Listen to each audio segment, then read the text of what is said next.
When I went to study in Hong Kong, Henry has played around with all the pretty women in the circle. Suddenly, he took an interest in someone as plain-looking and timid as me. His intense pursuit gradually made me fall for him. But within a month of being together, he said he was tired of it. On the day we broke up, as I walked into the pouring rain without looking back, someone worried, "Do you think the good girl might do something drastic?" Henry, already infatuated with his new fling, casually asked his good friend for help. "Anthony, could you go check on her? I'm worried she might not be thinking straight and might jump into the sea." That night, as the rain poured down over Hong Kong Island, Anthony found me soaked and sat me on his lap. He answered Henry's call, sounding weary. "Yeah, I found her. You have fun." He lowered his head and whispered in my ear, "Don't worry. She's being good." Chapter 1. Henry called me. He told me to meet him at the club he often visits, in room 808. When I arrived, it had just rained. Getting out of the car, my hair was already wet. As the cold air hit me, I couldn't help but shiver. The door to the room was ajar, and I could hear the sound of singing. It took me a while to spot Henry. He had his arm around a very young and beautiful girl. When he saw me, Henry's expression didn't change at all. He even pulled the girl closer. I stood there, stunned, my mind completely blank. I couldn't understand. Henry had pursued me passionately for a whole year. I had agreed to be his girlfriend for less than a month. Just 3 days ago, he was still holding my face, smiling, and telling me he loved me. But now, there was another girl sitting on his lap. A girl 100 times prettier and sexier than me. Chapter 2. Rachel. Henry's voice was calm. "There are a few things I need to make clear." The music in the room stopped. Everyone else wisely kept quiet. I stood there, feeling a wave of embarrassment wash over me. "I did like you before, but I'm here for a relationship, not to join a convent." Henry's voice, though tinged with alcohol, remained gentle. "I respect your thoughts. And if you're not willing, okay, I won't force you. But I'm tired of this. So let's break up." My wet hair clung to the side of my face, cold against my skin. I couldn't hear anything around me, nor could I see the strange looks people were giving me. I just stared blankly at Henry. "But 3 days ago, you said you loved me." "Henry, it's not that I didn't want you to kiss me. I just wasn't ready." "All right, Rachel, let's not talk about this." Henry raised his hand to cut me off, still looking at me with that same gentle expression. "I want to break up now. Do you understand?" Chapter 3. The tears that had been welling up in my eyes for so long suddenly fell. I grew up in a single-parent family, plain-looking, timid, and shy. From middle school to college, I lived like I was invisible, until I came to Hong Kong to study, until I met Henry. It was the first time someone had pursued me so passionately, the first time someone had cherished and cared for me like that. I fell for him easily, but he said he was tired of it. Was it because of the kiss I pushed away? Or was it because I refused his request to move in with him? My mind was in turmoil, but subconsciously, I was still thinking about trying to salvage the relationship. "Henry, can we not break up?" "Rachel, do you really want me to say something that will hurt you?" Henry frowned. "I don't like you anymore. It was just a temporary lapse in my taste. Understand?" I raised my hand and wiped away my tears. Then I slowly took 2 steps back. "I understand.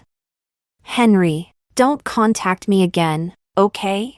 "Okay, I won't." I nodded hard, trying to force a smile, but in the end, I still couldn't hold back my tears. "I'll go now. I won't bother you anymore." I wiped my tears away again, turned around, and stumbled out of the private room. Chapter 4. She is so old-fashioned. Why would you like a mainland girl like her?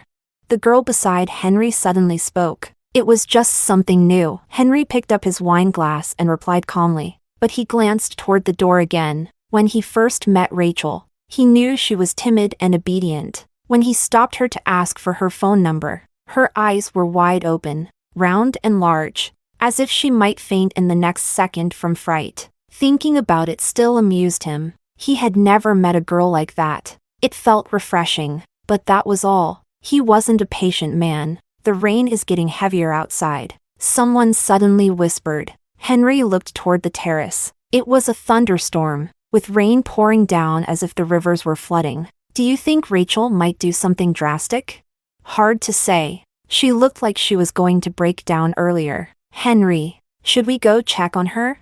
A bolt of lightning tore through the dark sky. Henry suddenly put down his wine glass. Anthony. He looked toward a corner not far away, where Anthony had been silent all night. Henry wasn't comfortable sending anyone else. Those guys were all playboys, and Rachel was too sweet and naive. But Anthony, the prince of Macau's underworld, who played both sides of the law, had no interest in women. How about you go check on her?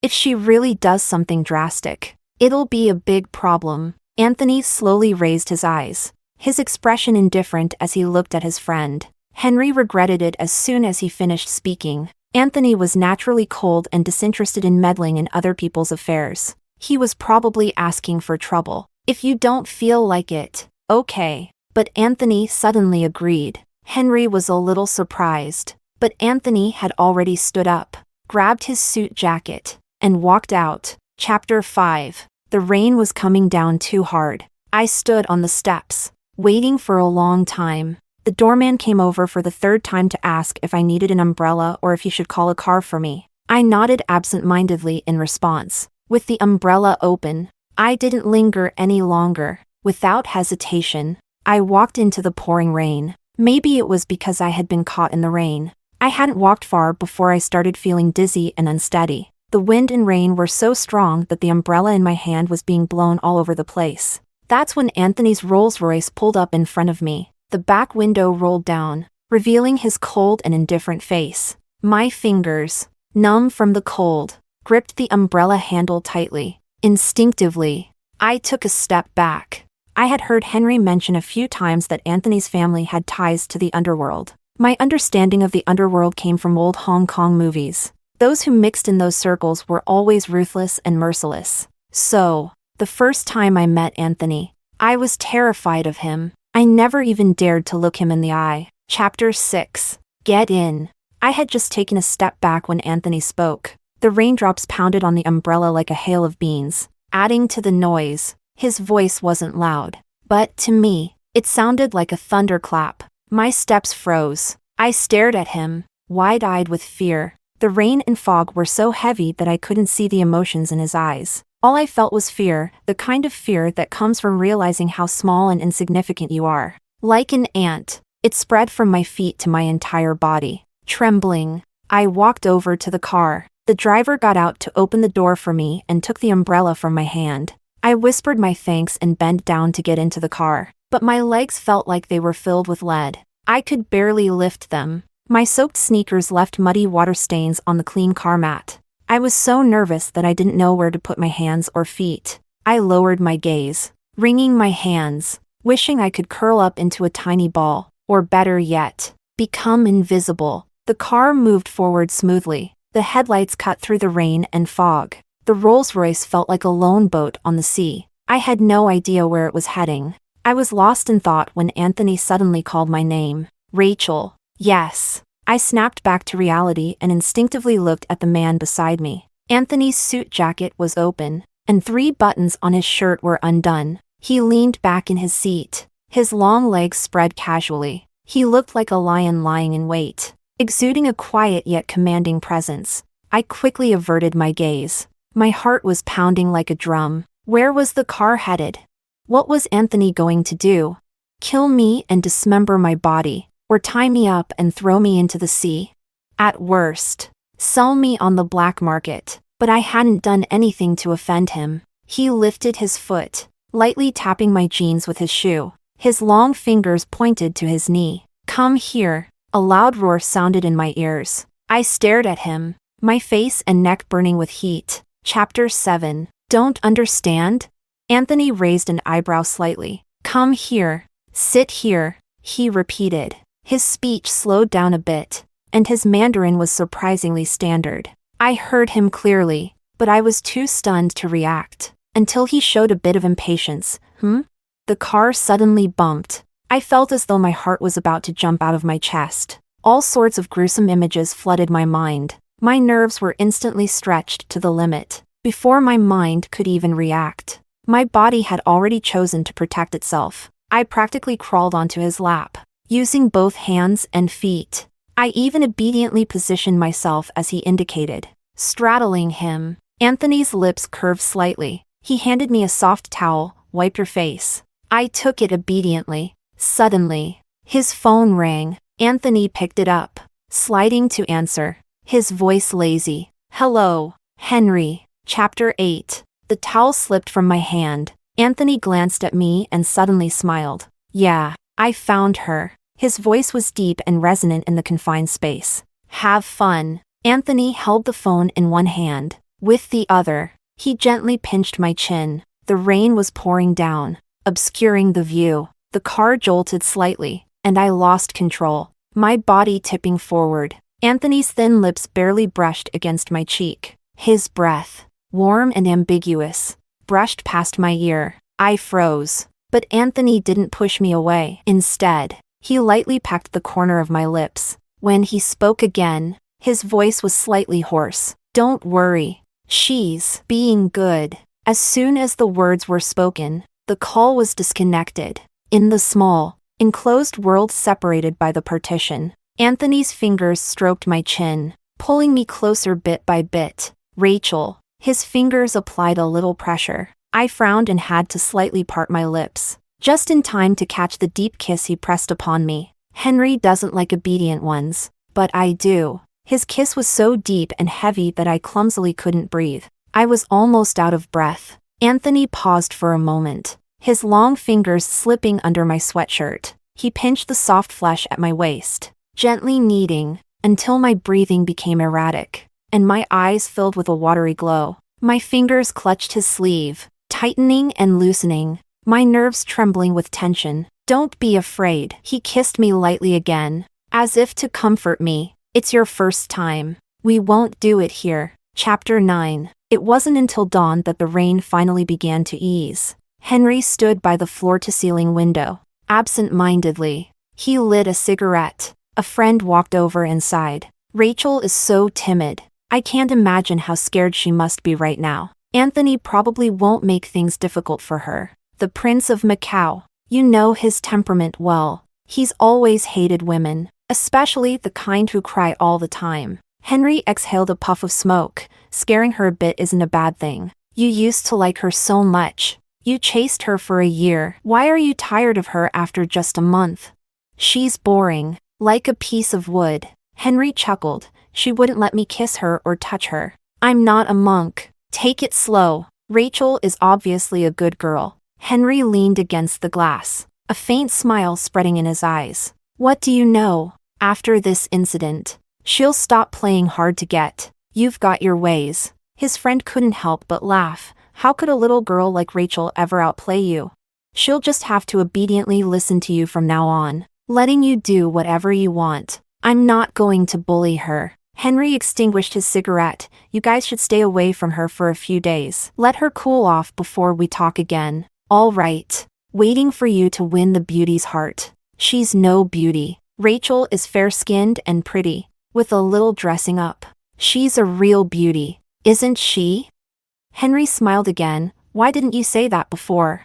When she first came to Hong Kong, she was a little country bumpkin. But lately, she's clearly learned how to dress up. Last time you went out with her, she was wearing a green dress. Tisk. Those slender legs. So white they were blinding. Henry's smile suddenly faded. What are you talking about? Haha. It's just surprising, given how unremarkable she was when she first arrived. Henry's face darkened as he turned and walked out. If you like her so much, why don't you go after her? Rachel only has eyes for you. I wouldn't stoop to such an embarrassing thing. This pleased Henry. His expression softened a bit. He thought to himself that he had originally planned to keep her in the cold for a month, to make her learn her place, so she'd be completely obedient to him in the future. But now, he thought half a month would be enough. After all, Rachel was timid, sensitive, and prone to tears. Chapter 10. When I came out of the shower, Anthony was already on the terrace, smoking. He was shirtless, wearing only a pair of dark blue pajama pants. The waistband hung loosely on his slim waist, revealing a broad chest and a well-defined set of abs. I stood there nervously, not daring to move forward or speak. The words Anthony had said in the car still echoed in my mind like distant thunder, rumbling endlessly. "Aren't you coming over?" Anthony extinguished his cigarette and glanced back at me. "It doesn't seem to be raining outside anymore." I nervously bit my lip. Anthony's house was enormous, so large that if he didn't let me leave, I wouldn't even know how to find the exit. Anthony turned around, leaning against the white railing, and looked at me. "What do you want to say?" His hair was half wet, and his deep, unfathomable eyes seemed to be filled with a cold, damp chill. I mustered the courage to look at him briefly before quickly lowering my gaze. My voice grew quieter. I want to go back to school." Go back to school in the middle of the night? A classmate of mine rented a small apartment near the school. I could stay there for the night. "Are you afraid of me?" I instinctively shook my head, but my face grew paler. Anthony didn't say anything, but his gaze lingered on me, scrutinizing me from head to toe. The loungewear I was wearing had been prepared by the housekeeper, a dark blue satin material, the same as what Anthony was wearing. At a glance, it looked like we were wearing matching outfits. "If you want to go back to school, it's not impossible." I quickly looked up at him, my eyes wide. When Henry talked about Anthony, he often mentioned how bad-tempered and difficult he was to get along with. But now, Anthony seemed almost easygoing. "Rachel, come here." I hesitated but eventually gathered the courage to walk over. The most important thing now was to get out of here, so it was best not to anger him. I stood in front of him, but there was still about a meter of distance between us. He was taller than Henry, even in my slippers. I barely reached his chest. "How long did you date Henry?" I immediately pressed my lips together. Hearing Henry's name felt like a needle piercing my heart, the pain dull and unrelenting. As soon as Anthony spoke, my eyes began to redden. 1 month and 3 days. "You remember it pretty clearly." Of course. I remembered clearly. After all, Henry was my first love. He was the first person I ever liked. "Why didn't you let him kiss you?" Anthony grabbed my chin, forcing me to look up at him. My tear ducts throbbed with pain. I didn't want to cry, didn't want to shed tears for Henry, but I couldn't help it. My eyes gradually filled with a mist of tears. I didn't refuse. I just wasn't ready. I turned my head, trying to break free from Anthony's grip, but he only tightened his hold. "You were very obedient when I kissed you in the car, weren't you?" Chapter 11. When he brought up what happened in the car, I couldn't help but feel even more aggrieved and angry. If I hadn't been so scared and panicked, I wouldn't have let him do as he pleased and taken my first kiss. "Are you really that afraid of me?" Anthony sneered. "I'm not going to eat you, but you could kill someone." "Who said I would kill someone?" "That's what they all say." "So, you were only obedient because you were afraid of me?" I lowered my eyes and didn't say anything. Anthony let go of my chin, his voice suddenly cold. "You'll stay here for the next few days." "No." I panicked. "You just promised me I could go back to school." "I only said it's not impossible to go back to school." "Then what do I have to do for you to let me go back?"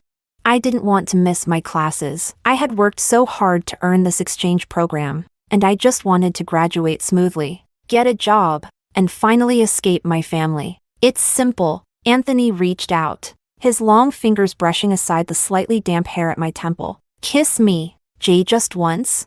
Anthony seemed amused by my naive stupidity. "Until I'm satisfied." My eyes widened in disbelief. I couldn't believe someone could so shamelessly say something so indecent. But Anthony suddenly hooked his arm around my waist. With just a slight force, I was pulled against his bare chest. He looked down at me, his eyes half-lidded. His breath carried a faint scent of mint and smoke. "Rachel, if your kiss doesn't satisfy me," his thin lips curved slightly, "the sea is right outside that door. I'll throw you in myself, to feed the fish." Under his scorching palm, my skin trembled uncontrollably, but Anthony only tightened his grip. Our bodies were now pressed tightly together, leaving no space between us. The fear I had felt in the car surged back even more violently. I opened my mouth, my tongue almost tied in knots. It took me a while to stammer out, how do I kiss you to make you satisfied? Chapter 12. Anthony looked at the small, makeup-free face in front of him. She wasn't exactly beautiful. Her eyes weren't large, and her eyebrows were faint. Her double eyelids were shallow, forming a slight fan shape at the corners, but her eyelashes were thick and long. Her nose wasn't high, with a slight, childish upturn. Her chin was round, with a small dimple. Her greatest asset was probably her fair skin. Her frame was smaller than average, making her seem delicate. As he held her, only one word came to his mind: soft and boneless. Anthony thought back to how she obediently straddled his lap in the car. Her hair was wet, and her face was damp with moisture. When he kissed her lips, they were soft and springy like jelly. It was strange. She hadn't even kissed him yet. He only had to think about that interrupted kiss in the car, and he was already reacting. Now, she was staring up at him with wide eyes. Her dark pupils reflected only his face. His gaze fell on her slightly pouting lips. After the hot shower, her lips had returned to their original rosy color. He felt a wicked urge to taint her. Want to know? His fingers traced her lips. She seemed especially sensitive, her whole body starting to tremble again. Yes, Anthony smiled, you'll understand soon enough. But now, it's time to kiss me, Rachel. Chapter 13. I had never initiated a kiss before. Anthony was so tall that I had to stand on tiptoe just to reach his lips. Maybe it was the ambiguous atmosphere. Maybe it was because Anthony's face was simply too tempting. My mind was spinning. The moment I touched his lips, my entire body felt like it was about to explode from the heat. Open your mouth. Anthony's voice was a bit hoarse. Huh? I stared at him with wide, innocent eyes. As soon as my lips parted slightly, Anthony suddenly took the lead. He invaded deeply, kissing me intensely. He pulled me into his embrace, almost crushing me. Rachel. Anthony's warm palm rested over my eyes. Close your eyes. The rain, which had paused for a while, suddenly began to fall again, softly tapping against the glass. In the vast bedroom, the sound of the man's breathing grew heavier. About half an hour later, the room finally fell silent. I rubbed my sore wrists and knelt on the bed. Anthony leaned over from the headboard, kissing my already swollen lips. Tired? I nodded, my wrists aching painfully. My lips were so swollen they felt numb. The air was filled with a strange scent, like musk but not quite. I couldn't help but wonder, seeing the expression on Anthony's face earlier, was he satisfied? Can I leave now? Anthony seemed to be in a good mood and nodded. You can leave. Just as I was about to rejoice, he spoke again, but you'll have to come back tomorrow night. Why? I was utterly surprised. Weren't you satisfied just now? Anthony frowned. That's something I can say. But you shouldn't. Although I was satisfied. But you're too clumsy. Anthony's gaze fell on my hands, clumsy and awkward. You still have a lot to learn. But you were clearly comfortable. He had to admit that. This kind of awkward inexperience brought a kind of stimulation that was beyond imagination. You have two choices, either go all the way, or come to my place every night. Chapter 14. I didn't struggle for more than a few seconds. I'll come every night. No matter what. It was better than going all the way. In my deeply ingrained beliefs, you don't sleep with a man until marriage. Send me your class schedule. I'll come to pick you up. I mustered the courage to suggest, can I come by myself? If Anthony came to pick me up, it would instantly cause a sensation in the whole city. But I didn't want to attract attention. I didn't want to be in the spotlight. Don't worry. I'll switch to another car. What low-profile car could you possibly have? Anthony had already changed the subject. Bring me some cookies tonight. The ones you make yourself. You know I can bake cookies? Anthony's voice was emotionless. You've brought them to Henry several times. He didn't like them, but I thought they tasted pretty good. He didn't eat them?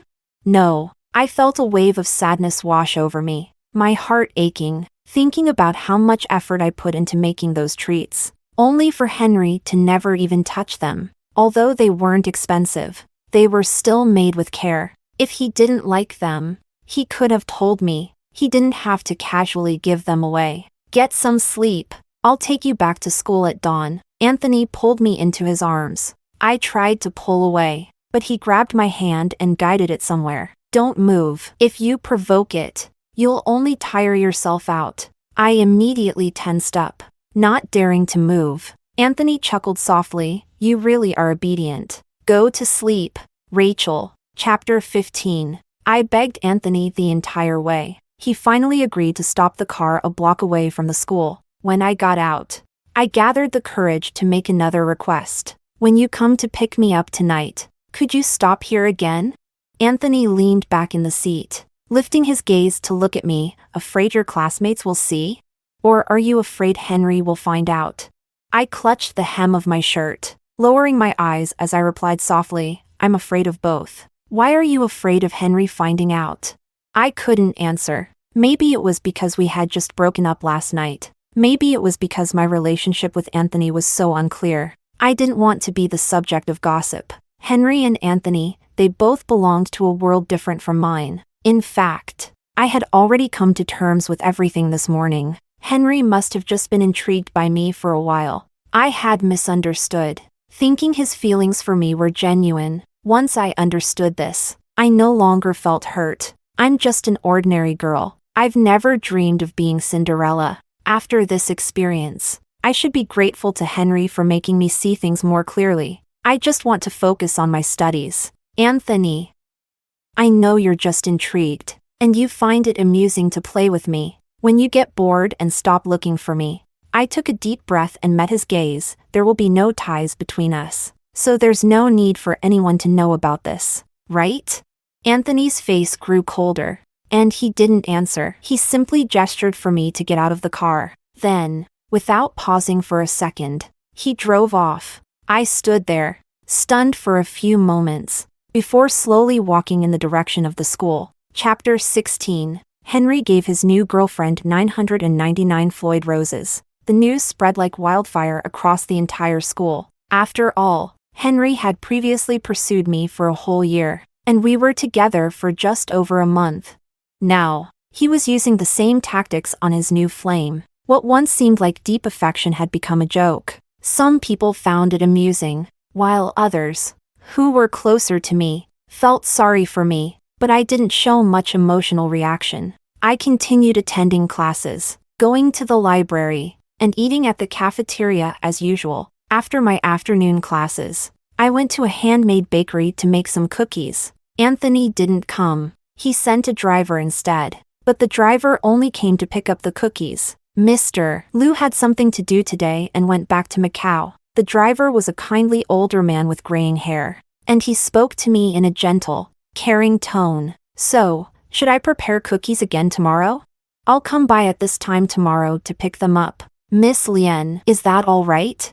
That's fine. Then it's settled. For about a week after that, I didn't see Anthony, but the cookies still needed to be made every day. On the 7th day, the driver asked me to prepare a double batch of cookies for the next day. Mr. Liu instructed me that they will be needed tomorrow night. I didn't ask any questions and nodded in agreement. When I returned to school, I happened to run into Henry dropping off his new girlfriend. When our eyes met, I calmly looked away, without glancing back. I walked past his sports car and headed toward the school gate. But Henry called out to me, Rachel, what do you want?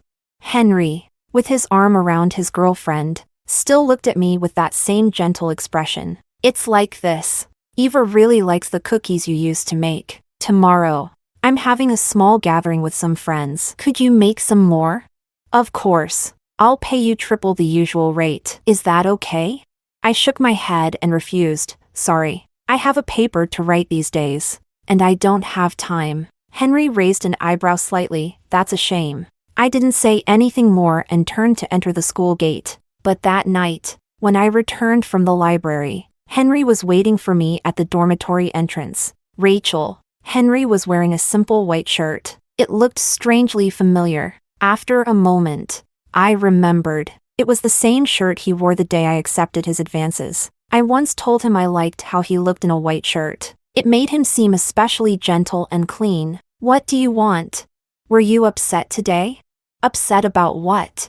About me asking you to make cookies for my girlfriend. Not at all. I genuinely don't have time. Anthony had asked for a double batch of cookies, so I naturally didn't have time to earn money from Henry. You only have one class tomorrow. I have other things to do. Rachel. Henry suddenly took a step closer. The warm orange light in front of the dormitory illuminated his gentle features. During that month we were dating, Henry had walked me back many times, right under this very light. He had once, overcome with emotion, tried to kiss me, but at the time, people were coming and going, and I was too shy, so I pushed him away. Do you want to get back together? If you felt things moved too fast before, we can take it slow this time. We can live together after you graduate, okay? The warm light cast a soft glow on his handsome face. He was the first man I ever liked, the first to make my heart flutter. I couldn't deny that. Even at this moment, there was still some sadness in my heart. But in the end, I shook my head and refused. The smile in Henry's eyes gradually faded. I won't give you a second chance. Don't regret it. Rachel. Chapter 17. When Anthony arrived at the club, it was just 7 o'clock. He took 2 paper bags from the bodyguard. A faint aroma wafted out, mixed with a subtle hint of roses. Rachel had added a bit of wax apple juice to the cookies. She said this fruit could moisten the lungs, soothe coughs, and clear heat from the lungs, perfect for the current weather. He didn't particularly like sweets, but now, perhaps due to his affection for her, he found himself enjoying them. The attendant respectfully opened the door to the private room. When Anthony entered, Henry was sitting on the sofa, smoking. He looked a bit gloomy, seemingly in a bad mood. Everyone stood up when they saw Anthony. Henry also stubbed out his cigarette and stood up. Anthony, why did you stay in Macau for so long this time? Anthony smiled, placing the paper bags on the coffee table. Some personal matters. Got delayed for a few days. Henry was about to speak when his attention was suddenly drawn to the 2 paper bags. What's this? Cookies. Anthony took off his jacket and handed it to the attendant. He picked a sofa and sat down. His voice as lazy as always. They taste pretty good. I've been eating them every day. Want to try? Henry's face gradually turned pale, but he still reached out and picked up one of the paper bags. As the familiar scent hit him, he noticed the familiar stamp on the small box inside. Rachel's cookies. Rachel liked making cookies and cakes. She had a cartoon stamp that she used to mark the boxes containing her cookies. She had made them for him several times, but he didn't like sweets, so he always gave them away to others. Even though Rachel made those cookies exclusively for him, even though that gesture was meant for him alone, he never really appreciated it. But now, cookies bearing Rachel's name had ended up in Anthony's hands. What did that imply? Henry felt a bit lost. He stared blankly at Anthony. He wanted to ask but somehow resisted knowing the answer that was already clear to him. Anthony's phone rang just then. He answered, his voice low. Where are you? Lost? Idiot. Stay there. I'll come down to find you. He hung up and stood up to leave. Henry, feeling stiff, asked, Anthony, where are you going? Anthony's expression showed some impatience, but there was a faint smile in his eyes. Going to pick someone up. She's so dumb she can't find her way. Who needs you to pick them up personally? Anthony was putting on his suit jacket as he looked at Henry. In private, he was always relaxed and casual with his friends. It was easy to forget how powerful and intimidating his background and status were. But this time, he revealed a rare glimpse of his formidable presence. Of course, someone I like. Chapter 18. The club's garden was too large. I stood under a flowering tree, feeling a bit bored. Anthony told me to stay put and wait, so I obediently stayed where I was, not wandering around. Several white villas were hidden among lush green trees. I didn't know which direction Anthony would come from, but strangely, the unease in my heart gradually faded away. I sat down on a bench, swinging my legs, until, from the winding path, that tall and upright figure slowly emerged. Becoming clearer. Rachel. Anthony called my name. I looked at him, forgetting to stand up. Even the night breeze seemed to quiet down. In the pond beside me, there was the faint sound of insects chirping. The man approaching me had shared intimate moments with me. but after days of not seeing each other, he felt strangely unfamiliar. Anthony reached out, pinching my chin. He lifted my face to a height that was just right for him to bend down and kiss me. Then, without any hesitation, he kissed me, my breath, the oxygen in my lungs, my clear consciousness. One by one, they were stripped away, taken from me. By the time the kiss ended, there was a sound of water. The back of my neck was burning hot. I was terrified that in this dark, quiet night, someone might see such an intimate moment. Finally, Anthony's warm breath brushed against my ear. Come back with me tonight. I hadn't even opened my mouth when, out of the corner of my eye, I suddenly saw something behind him. Henry was standing there. His face was shadowed by the night, dark and brooding. I couldn't see the emotions in his eyes. Chapter 19. Anthony noticed my reaction. He straightened up and followed my gaze to look behind him. Are you following me? Anthony chuckled and reached out to pull me up. He wrapped his arm around me, holding me close. Anthony, I think you owe me an explanation. Henry's voice was still calm. What kind of explanation do you want? Anthony turned his face slightly and kissed me on the cheek. Do you get it now? Anthony. Henry's face grew darker. What you're doing isn't appropriate. What's inappropriate? You know Rachel and I. Aren't you two broken up? Anthony's hand on my waist wasn't idle either. He kept pinching the soft flesh there, absent-mindedly. Weren't you the one worried she might do something drastic, like jumping into the sea, and asked me to check on her?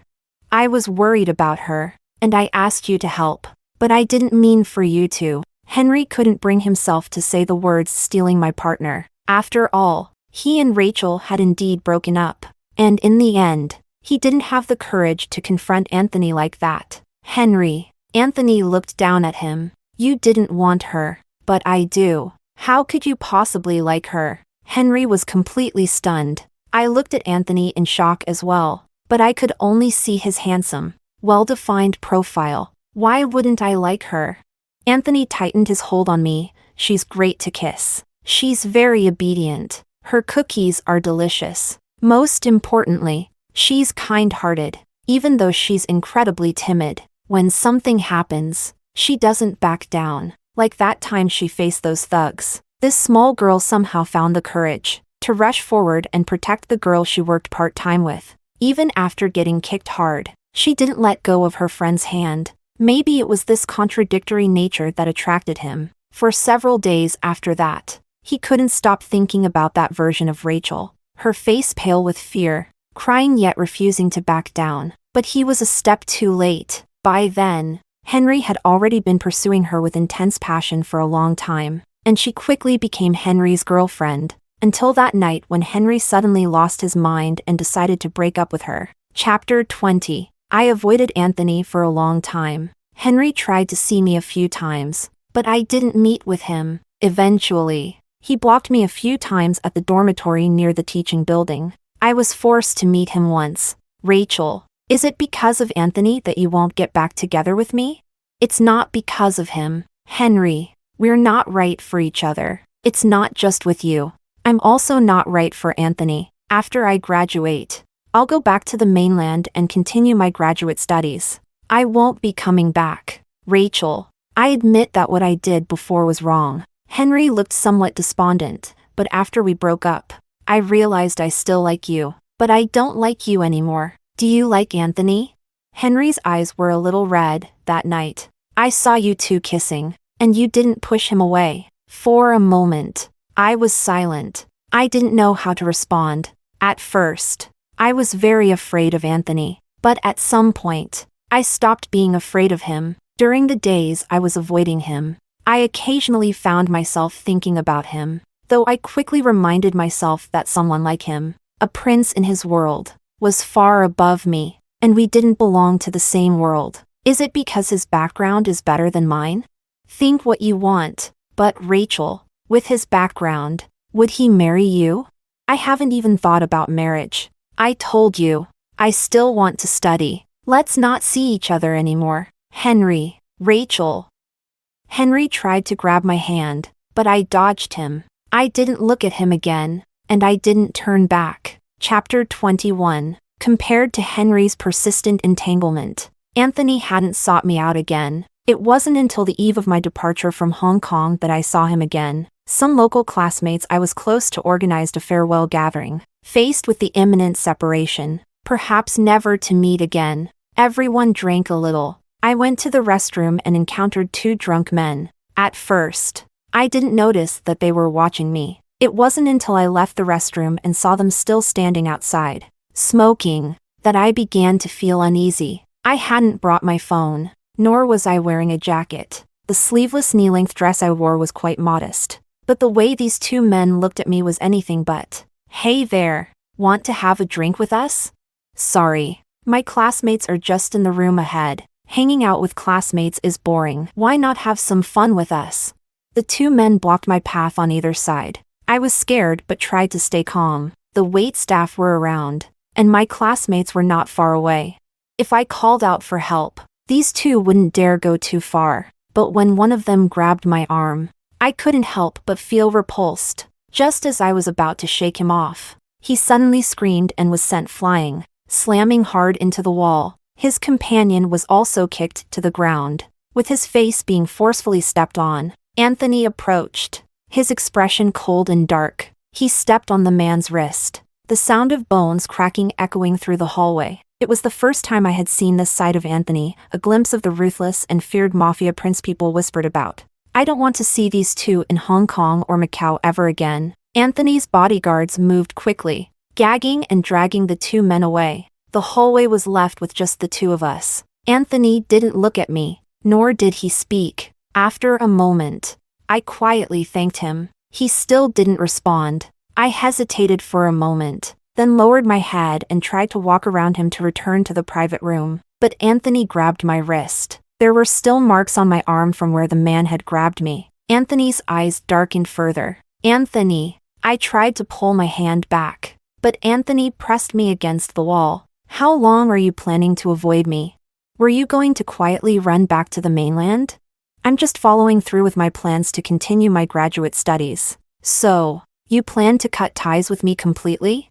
I turned my face away, trying to suppress the bitterness in my heart. There wasn't really anything between us in the first place. The truth was, when Anthony said he liked me that night, I felt a little happy, but later, I avoided him, and he didn't come looking for me. I couldn't help but fall back into that self-doubting mindset, not having been truly loved or favored. It seemed easier to accept being abandoned. "Rachel, take a look at my back." "Your back?"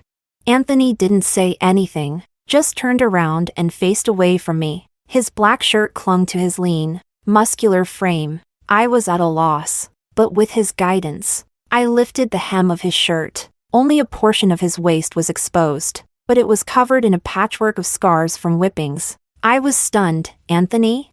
I didn't look for you these past days because I was recovering. Why were you injured?"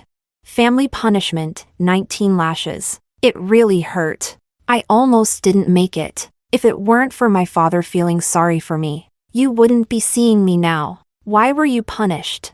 At some point, my vision had blurred with tears. My fingertips trembled, wanting to touch those healing scars but not daring to. Because I didn't want a family-arranged marriage, I wanted to marry the person I love. Anthony turned around, his rough fingers wiping away the tears at the corners of my eyes. Because I knew she was timid and conservative. I've kissed her a few times, and if I didn't take responsibility, she'd probably hide away somewhere and cry. Because I've kissed her a few times, but it's not enough, I want more, so I might as well marry her. I never said I'd marry you. My voice choked, and tears streamed down my face. You didn't want to be kissed at first, but I kissed you anyway. Now I want to marry you, so you have to listen. Anthony was as forceful and domineering as when we first met. How can you be like this? Always bullying and scaring me, just like the first time we met. Because I like you. Is that how you show affection?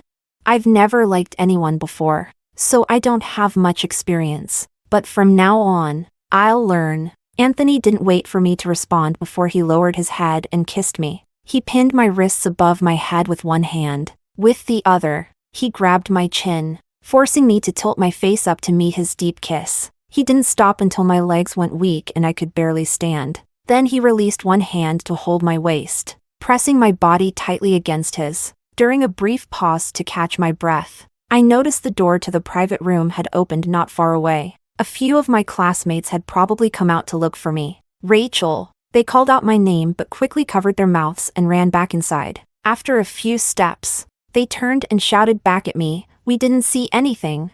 My cheeks burned like I was a lobster boiled in a pot. "You blush just from a kiss. What would happen if we went further?" Anthony.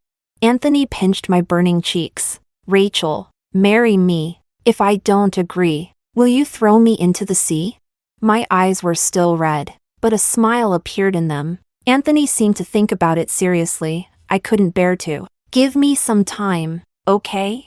After a moment, Anthony nodded, "Okay." Chapter 22. After returning from Hong Kong, I rented a small apartment and started focusing on preparing for my graduate entrance exams. But the peaceful days didn't last long. My father, who I hadn't seen in years, suddenly showed up at my door. His son with my stepmother had dropped out of high school. After a few years of drifting, he suddenly announced he wanted to get married. The bride's family had an older brother who was disabled and couldn't find a wife. So, they demanded a dowry of several 100,000 yuan to buy a wife for the brother. My father and stepmother couldn't come up with the money, so they thought of me as a solution. Naturally, I refused. He immediately flew into a rage, just like when he used to hit my mother and me. Once again, he raised his hand to strike me, but this time, I pushed him away forcefully. He was old now, and years of smoking,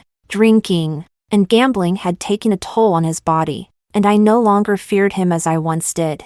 "I didn't raise you to eat for free. If you won't agree willingly, then I'll just tie you up and take you back." He shouted for the people outside to come in. As they dragged me out, the phone I had thrown under the bed was already connected to Anthony's number. Before I left, he had insisted that I set his number on speed dial. He knew a little about my family situation, so he was always a bit worried. It's strange how fate works between people. The man I once feared so much that I couldn't even look at him directly was now the first person I thought of when I was in danger. And oddly enough, I didn't even consider whether Anthony would help me or whether he would show up like a hero at the right moment. Somehow, deep down, I knew he wouldn't let anything happen to me. They took me to a small village deep in the mountains. The road was rough, so the journey took a day. By dusk the next day, as the van reached the village entrance, a black Hummer roared in, kicking up dust and blocking the van's path. Several tall,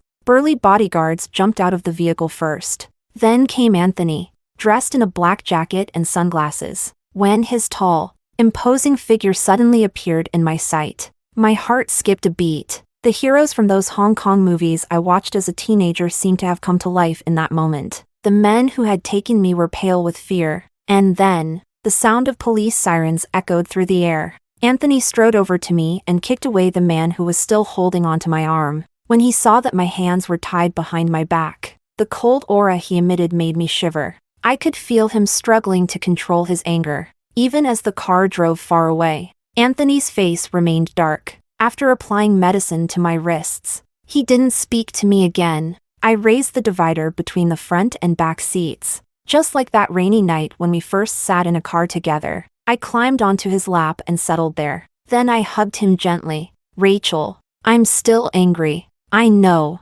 I took a deep breath, probably summoning all the courage I had in my life. I looked up and gently kissed his chin. "I'm trying to make it up to you, Anthony." But he arrogantly pinched my chin and pushed my face away slightly. "I'm not that easy to appease." "Then how should I do it?"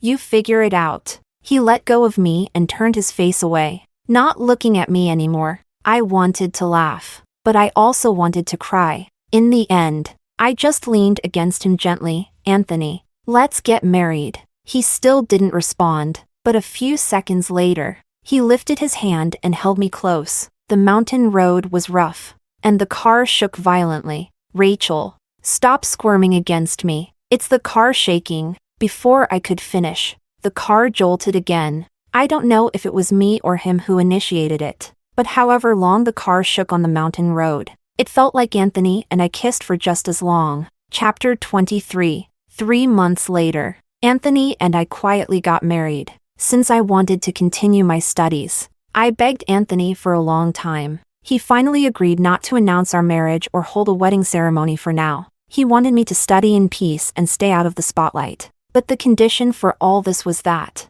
although there wouldn't be a wedding for now, there would definitely be a wedding night. On the day we registered our marriage, Anthony took me to our new home. I went to the bathroom and stayed there for a long time. It wasn't until Anthony knocked on the door that I finally opened it after a lot of hesitation. The clothes and items in the new house had all been prepared by the servants in advance, perhaps because they considered this to be our wedding night. The nightgown they prepared was a bit too revealing. With such a small piece of fabric, I was too embarrassed to step out in it. But Anthony was wearing even less. Just a towel around his waist. Don't faint later. Anthony bent down and picked me up. I was so scared that I quickly tried to cover myself. But the nightgown was too short and too revealing if I covered the top. I couldn't cover the bottom. Facing each other like this, I didn't dare open my eyes. Anthony's kisses trailed downwards. Finally, they stopped at my chest. Rachel. He kissed me tenderly until I couldn't keep my lips sealed anymore. Moans slipped out between my lips. So, our Rachel isn't small everywhere after all. Anthony. My cheeks were flushed, and my eyes were filled with a spring-like tenderness. Anthony guided my hand downwards. I suddenly opened my eyes wide. Anthony? What's wrong? Why is it different from last time? So, which time do you prefer? This time I'm scared. Anthony suddenly laughed. You really know how to please your man. Later, for what seemed like half a minute, I was in a daze. When Anthony kissed me awake, he was already deeply connected with me. Anthony. I think I just had a dream. What kind of dream? He slowed down and asked gently. I was in a vast wilderness, with a thick fog so dense I couldn't see anything. There was a huge beast, and I was terrified. I felt like I was going to die. But then you appeared in the dream. Did I save you? I shook my head and looked at him with a bit of grievance. You killed the beast, but then you turned into an even scarier one. And then, you swallowed me whole. Anthony couldn't help but laugh. That dream wasn't wrong. I did swallow you whole. He kissed me, and his actions grew more intense. And I'm going to keep doing it for the rest of my life.